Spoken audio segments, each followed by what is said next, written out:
लौकिक दुनिया से वेद पुराण और शास्त्रों के प्रकांड पंडित श्री काशीनाथ मिश्र जी इंसानी रूप में महाप्रभु के इकलौते ऐसे परम भक्त हैं जिनका संपूर्ण जीवन भारतीय संस्कृति और आध्यात्मिकता को एक नई दिशा देने के लिए समर्पित रहा। आज भी इस जगत को इस सत्य से अवगत करा रहे हैं कि ईश्वर सत्य है, आत्मा सत्य है, मोक्ष सत्य है और इसी सत्य के मार्ग को दिखाने वाला धर्म सनातन अनादिकाल से चली आ रही एक ऐसी अविरल परंपरा है जिसका अनुसरण करके ही आने वाले संकट से स्वयं को बचाया जा सकता है। वेदों का सार श्रीमद् भागवत गीता हो या फिर सतयुग से कलयुग तक की भविष्यवाणियों का अमूल्य संग्रह भविष्य मालिका पुराण, वर्षों का अध्ययन और महाप्रभु की दैवी कृपा से मिली दैवीय शक्ति से परिपूर्ण पंडित श्री काशीनाथ महाराज आम जनमानस के अंधकारमय जीवन को सत्यता का प्रकाश दिखाने पहली दफा आ रहे हैं अपने सुविचारों के साथ आपके संस्कार चैनल पर। जय जगन्नाथ।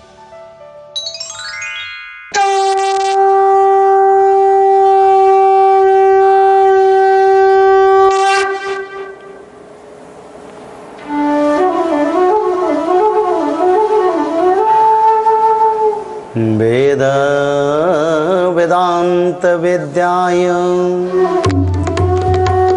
मेघश्यामल मूर्तये पुंसा मोहन रूपाय पुण्यशुल्काय मंगलम्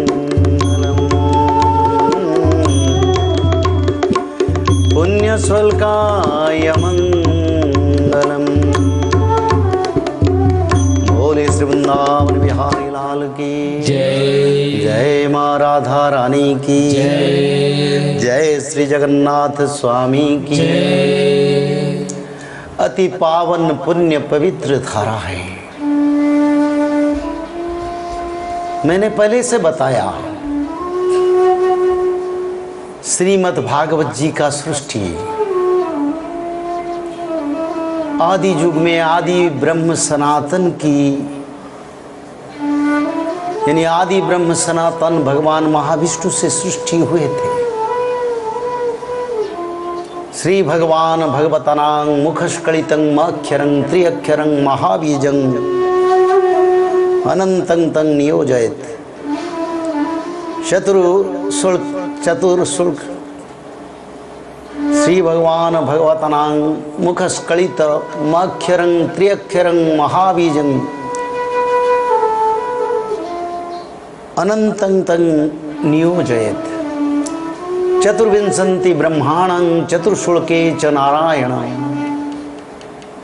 नारद दशम शुल्के व्यासंश्चैव शतानि च अष्टादश कृत्वा सत्यवती सुतः। भागवत जी के मुख्य श्रोता परीक्षित जी है और दूसरे स्थान पर भागवत जी के श्रोता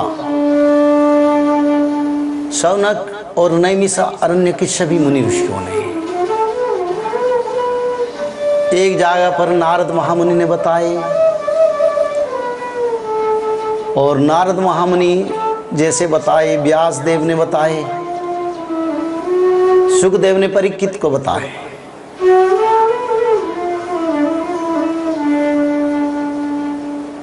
और जदु राजा को उद्धव ने बताए।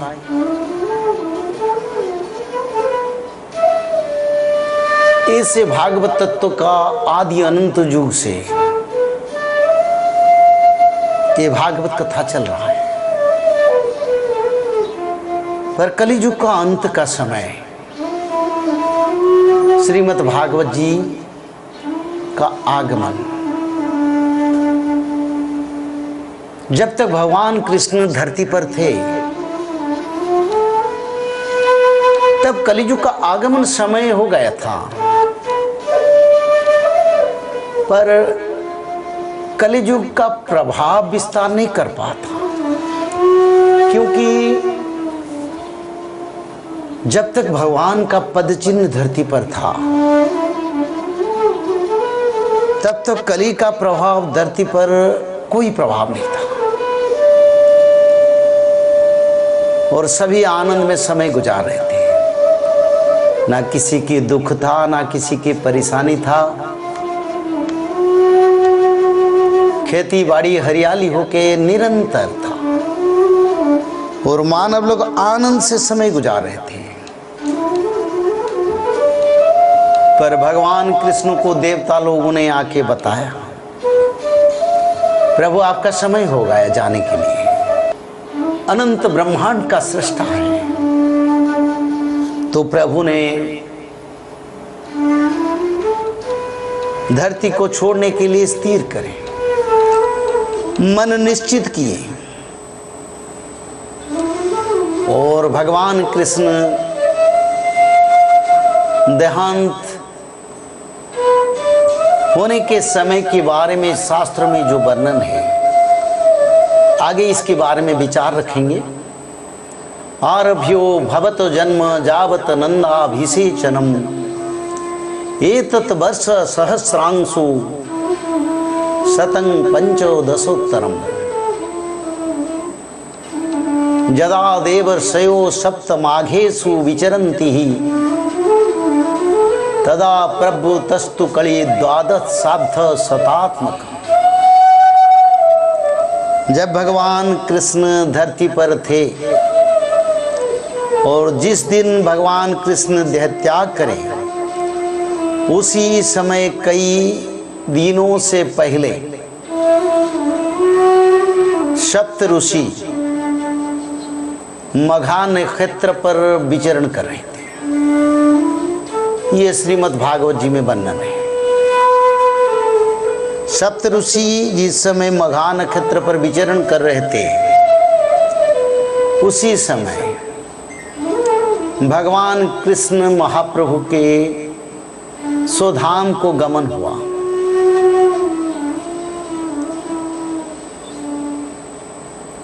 और उसी समय कलियुग को 1200 साल भोग हो गया था।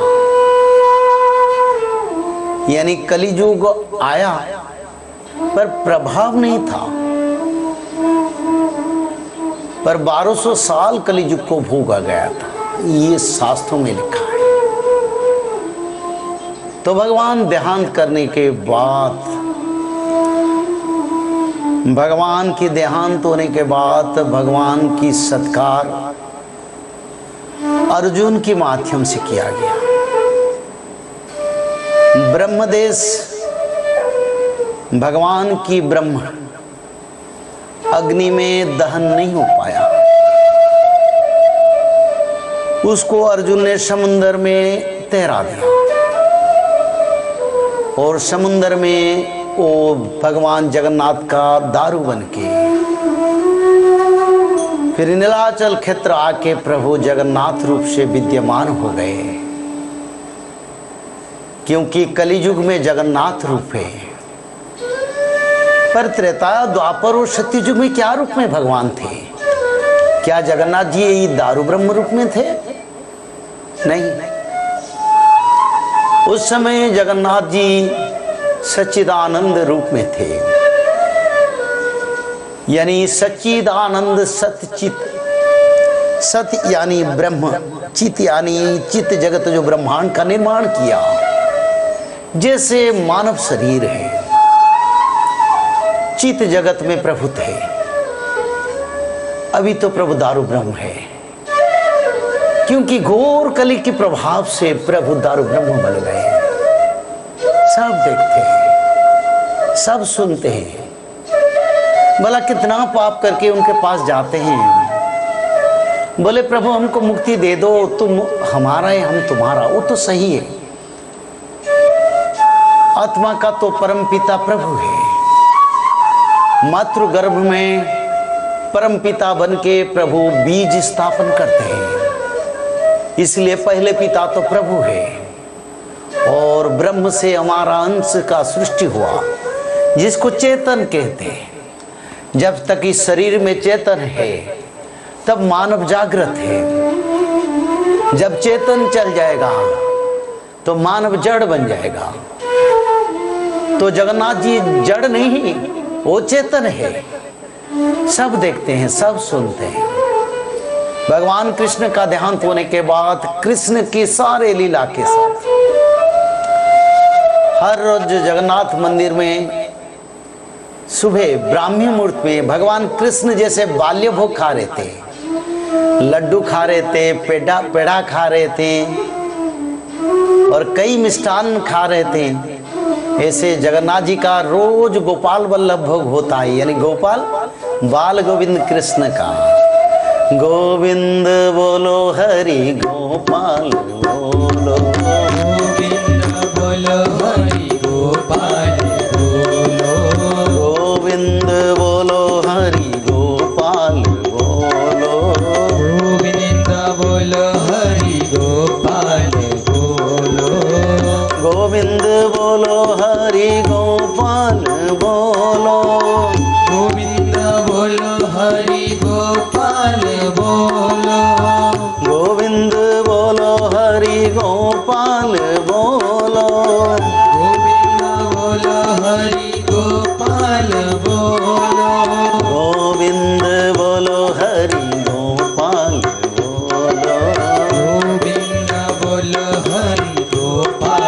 बोलो। बोले सच्चिदानंद भगवान की जय। भक्त वत्सल जगन्नाथ की जय, श्री वृंदावन बिहारी लाल की जय, माँ राधा रानी की। तो भगवान कृष्ण और जगन्नाथ से कोई अंतर नहीं है,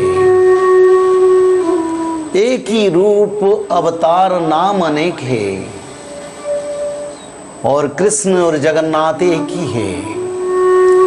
जैसे भगवान कृष्ण ने धर्म संस्थापना किए हैं और फिर वही कृष्ण जगन्नाथ के रूप से सारा विश्व में कल के अवतार भी धारण करेंगे और ब्रह्मांड में भक्त लोगों को उद्धार करेंगे। भक्त लोगों के उद्धार के लिए प्रभु सारे कला में, यानी अनंत युग में जितने कला था प्रभु का, सभी कला को प्रकट करके धर्म संस्थापना कार्य करेंगे। भक्तों को तो उद्धार करेंगे। गोदीज ब्राह्मण भक्तों का हित के लिए प्रभु का अवतार हुआ। तो भगवान कृष्ण ने देहांत होने के बाद जगन्नाथ क्षेत्र आ गए और उसी समय कलियुग को 1200 साल भोग हो गया था। सभी ऋषि मुनियों को ये पता चल गया, श्रीमद् भागवत की प्रथम स्कंद का बात कर रहे हैं, व्यासकृत श्रीमद् भागवत का प्रथम स्कंद, जिसमें ऋषि मुनियों को यह पता चल गया भगवान कृष्ण स्वधाम चल गए, अब कान्हा नहीं है, क्योंकि प्रभु सभी का जिम्मेदारी ले रहे थे, सभी का भरोसा थे। जब प्रभु चल गए सभी निराकार, यानी सभी का कोई रखवाला नहीं, ऐसे सभी समझे। कली के प्रभाव से धरती माता पर कंपन आ गया, धरती माता रोने लगा, मनुष्य में विभेद हो गया, परिवार में द्वंद्व लग गया, जहां देखो कली का प्रकाश हो गया, देश देश के बीच में युद्ध शुरू हो गया, अति खराब समय उसी समय आ गया। और ऋषि मुनियों ने सोचे आप क्या करेंगे। तब सभी ऋषि मुनियों ने अपना स्वस्थान यानी निवास स्थान, क्योंकि भगवान थे ना,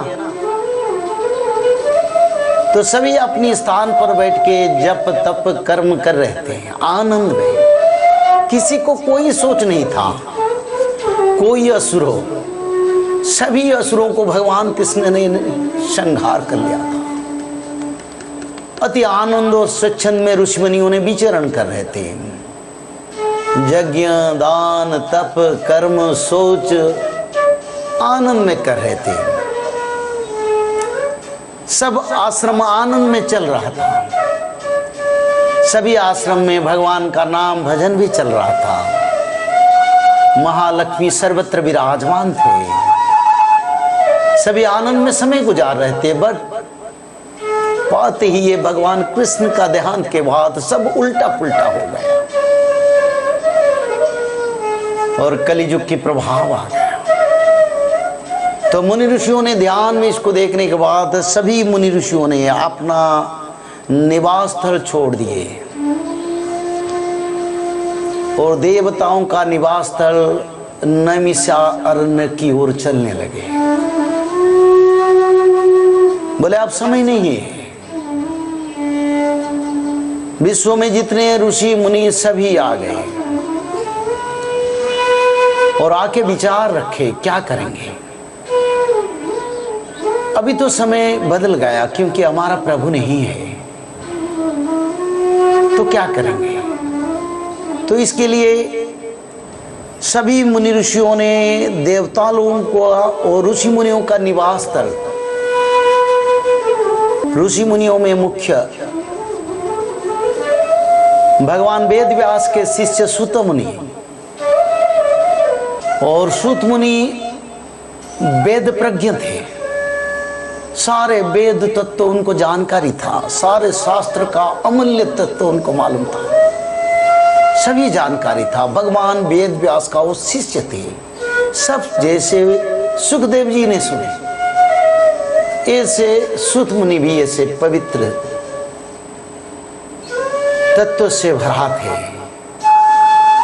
सुमंगल और पवित्र ज्ञान का आधार थे।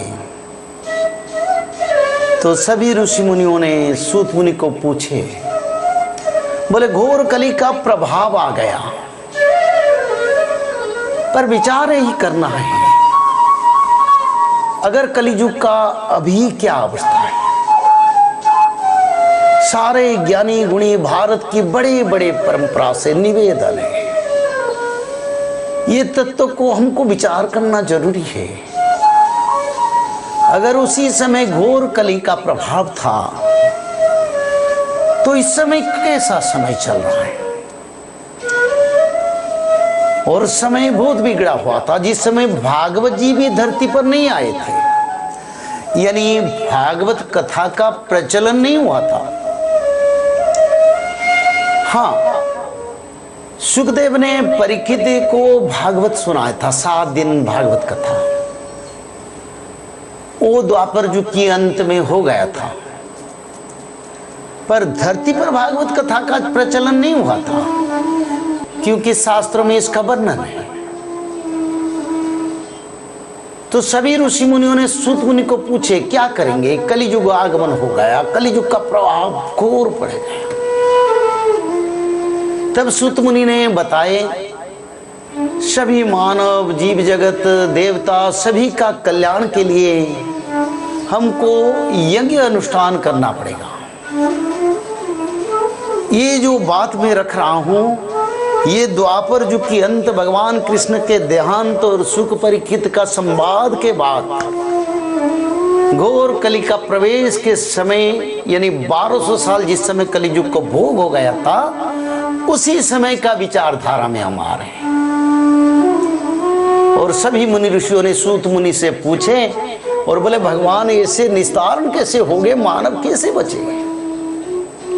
घर घर में द्वंद्व लग गए, पिता पुत्र में द्वंद्व लगाए, भ्राता से भ्राता का द्वंद्व लग गए, बहन से बहन से द्वंद्व लग गए। जहां देखो अधर्म ही अधर्म है। लोग आलसी, मद्यपी, स्वेच्छाचारी, उपद्रवग्रस्त हो गए। सत्यता का